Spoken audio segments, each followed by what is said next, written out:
ایک بڑے ہمارے تبلیغی ساتھی، بڑے بچے بھی عالم، بچیاں بھی عالم، بڑا جو ہے ملکوں کے سفر، مردوں میں بھی عورتوں میں بھی، میرے پاس آئے، حاجی صاحب حیات تھے، فرمانے لگے کہ مولوی صاحب بہت پریشانی ہے، گھر میں بڑی پریشانی ہے۔ تو میں نے صرف ایک بات کی، میں نے کہا یہ بتائیں گھر میں ہر کوئی سلام کر کے بسم اللہ پڑھ کے داخل ہوتا ہے؟ چپ۔ میں نے کہا بس پتہ چل گیا۔ حدیث پاک میں آتا ہے کہ جو گھر میں بغیر بسم اللہ کے داخل ہو، بغیر سلام کیے داخل ہو، تو ایک شیطان دوسرے شیطان کو کہتا ہے آجا آجا، اس گھر میں کھانا بھی ملے گا، ٹھکانہ بھی ملے گا۔ اور اس شیطان کا نام امام قرطبی رحمۃ اللہ علیہ نے لکھا ہے اپنی تفسیر میں، اس شیطان کو داسم کہتے ہیں، داسم، دال الف سین اور میم، داسم۔ کہیں اپنے بچے کا نام رکھ دینا کوئی داسم، کہیں سے یا ہمارے بعض علاقے کے لوگ جو اٹھ پٹانگ جو لفظ آ جاتا ہے وہی نام رکھ دیتے ہیں۔ نہیں، حضور نے منع فرمایا اچھے نام رکھنا، اس لیے کہیں سے داسم سن کر یہ داسم اس شیطان کا نام ہے جو گھر میں آتا ہے۔ شیطان ایک داسم دوسرے سے کہتا آجا آجا، یہ بغیر بسم اللہ کے بغیر سلام کے گھر میں داخل ہو رہا ہے، اس گھر میں ہمیں ٹھکانہ بھی ملے گا، کھانا بھی ملے گا۔ ہر آدمی جو سلام بسم اللہ کے بغیر گھر میں داخل ہوتا ہے وہ اپنے ساتھ 2 داسم کو اندر لے کر آتا ہے۔ 5 آدمی داخل ہوئے بغیر سلام بسم اللہ کے، 10 اندر داسم آ گئے، تو اس گھر میں لڑائی جھگڑا نہیں ہوگا تو اور کیا ہوگا؟ کوئی خوشی کی بات ہوگی؟ بچے لڑتے بہت ہیں مولوی صاحب، کوئی وظیفہ کوئی تعویذ لکھ دو مولوی صاحب، بچے لڑائی بہت کرتے ہیں۔ بچے لڑائی نہیں کریں گے، بچے کو سکھایا سلام کر کے اندر آ جاؤ، بچہ بسم اللہ پڑھ کر اندر آتا ہے۔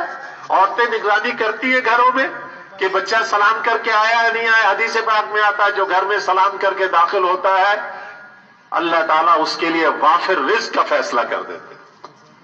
اب تنگی ہے، مہنگائی ہے جی، کمزوری ہے جی، فاقہ ہو رہا ہے، یہ ہو رہا ہے، ارے بھائی گھر میں سلام کر کے ہر آدمی، ہر بڑا چھوٹا جو بھی گھر میں آئے دروازے بند رکھو، دروازہ کھولو، مہمان آئے اسے بھی کہو السلام علیکم، سلام کر کے آئیے آئیے، بسم اللہ پڑھ کر اندر آ جائیے، بسم اللہ، تاکہ مہمان کے ساتھ بھی کوئی داسم اندر نہ آئے۔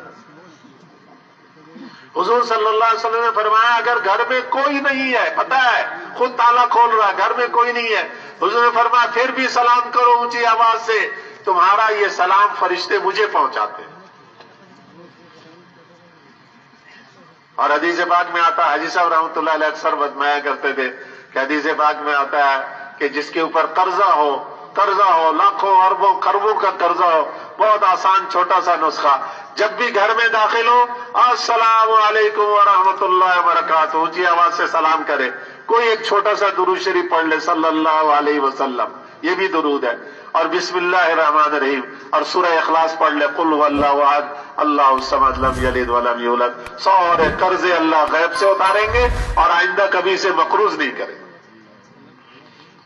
حاجی صاحب کے پاس ایک صاحب آئے، کہنے لگے جی بڑا قرضہ ہے، حاجی صاحب نے یہی عمل بتلایا، 15 دن کے بعد کہنے لگے جی اللہ نے فضل کر دیا، سارے قرضے غیب سے، پتہ نہیں کیسے اتر گئے 2 ہفتے کے اندر ہی۔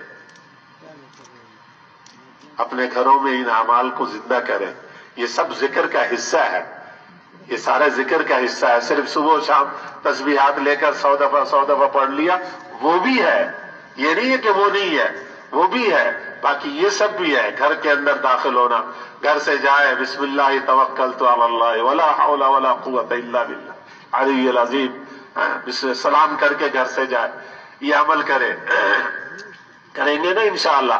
عورتوں کو بتلائیں کہ گھروں میں نگرانی رکھیں، اگر میری بھی آواز نہ آئے مجھے بھی گھر سے نکال دو، کہ جاؤ شیطان داسم کو لے کر اندر آئے، لڑائی کرواؤ گے، جاؤ سلام کر کے بسم اللہ پڑھ کے پھر اندر آؤ۔ بچے آئیں، مدرسے سے آئیں، اسکول سے آئیں، سلام کریں، بسم اللہ پڑھیں، ان کو عادت بنائیں، سلام اور بسم اللہ کر کے پھر اندر آؤ۔ ایسا نہیں دروازہ کھیلتے کھیلتے باہر گئے، کھیلتے کھیلتے پھر اندر آئے، نہیں، دروازے سے کھیلتے کھیلتے بھی اندر آئیں، کھیلتے کھیلتے بھی آئے تو بھی یہ ہو۔ ہمارے صوفی صادق صاحب بزرگ تھے جیلم کے، پرائیویٹ میں مقیم تھے، وہ سناتے تھے اپنا قصہ کہ ہم ملک شام میں گشت کر رہے تھے، 2 چھوٹے چھوٹے بچے کھیل رہے تھے، 7 سال کے 8 سال کے ہوں گے، ہمیں شکل سے نظر آئے کہ دونوں بھائی لگ رہے ہیں، تو ہم گزرتے ہوئے ہم نے سلام کیا السلام علیکم، ان بچوں نے اپنا کھیل نہیں چھوڑا، یعنی ایسے دھیان کھیل میں ان کا پکا تھا کہ کھیل سے متوجہ نہیں ہوئے، ہماری طرف دیکھا بھی نہیں، ہمارے سلام کو سن لیا اور ہمارے سلام کا جواب انہوں نے دے دیا، وعلیکم السلام، سلام سن کر سلام کا جواب دے دیا، کھیل نہیں چھوڑا اپنا۔ سوری صادق صاحب کہتے ہیں میں نے سوال کیا کہ تم دونوں میں سے بڑا کون ہے؟ ہمارے اس دوسرے سوال پر بھی کھیل نہیں چھوڑا۔ بچے 6 7 سال 8 سال کے کھیل میں مشغول ہیں، کھیلتے کھیلتے ایک بولا ان میں سے کہ بڑے تو سب سے اللہ ہے، باقی یہ مجھ سے چھوٹا ہے۔ سوری صادق صاحب کہتے ہیں میرے دل پہ ایسی چوٹ لگی کہ واقعی عرب بچہ عربی ہے کہ اس نے اپنے ساتھ بڑا کا لفظ لگانا پسند نہیں کیا۔ ہمارے حاجی صاحب بڑے مجھ سے ہوتے تھے، کہتے جی بڑے انجینئر ہیں، یہ بڑے ڈاکٹر ہیں، یہ بڑے وزیر ہیں، یہ بڑے افسر ہیں، بڑے کارخانے والے ہیں، سارے بڑے ایسے ہی ہیں، بڑے اللہ ہیں۔ اس بچے نے کیا کہا کہ بڑے تو سب سے اللہ ہے، یہ مجھ سے چھوٹا ہے۔ یہ نہیں کہا کہ میں اس سے بڑا ہوں، یہ مجھ سے چھوٹا ہے۔ بڑے کا لفظ اپنے ساتھ لگانا اسے پسند نہیں ہے اور کھیل بھی نہیں چھوڑا۔ ایسے ہی بچوں کو ایسی عادت بنا دے کہ وہ کھیلتے کھیلتے گھر میں داخل ہو تو سلام کریں، بسم اللہ پڑھیں، باہر جائے تو سلام کر کے جا رہے ہیں، کھیل رہے ہیں، کھیلتے کھیلتے باہر گئے سلام کیا، کھیلتے کھیلتے اندر آئے تو سلام کیا۔ یہ مشق، یہ عادت ہمارے مولانا جمشید صاحب فرماتے تھے 7 سال کی عمر تک بچہ اور بچی گھر میں پہنچے تو گھر کی عورتیں دین کی موٹی موٹی بنیادی باتیں، غسل کے فرائض، وضو کے فرائض، نماز کے فرائض اور یہ چھوٹی چھوٹی دعائیں موقع موقع کی اور یہ سلام، یہ ساری چیزیں بغیر مکتب مدرسے کے، کاغذ قلم قاری استاد کے، گھر میں دادی نانی خالہ پھوپھی بہنیں، یہ ماں یہ بچوں بچیوں کو سکھا چکے۔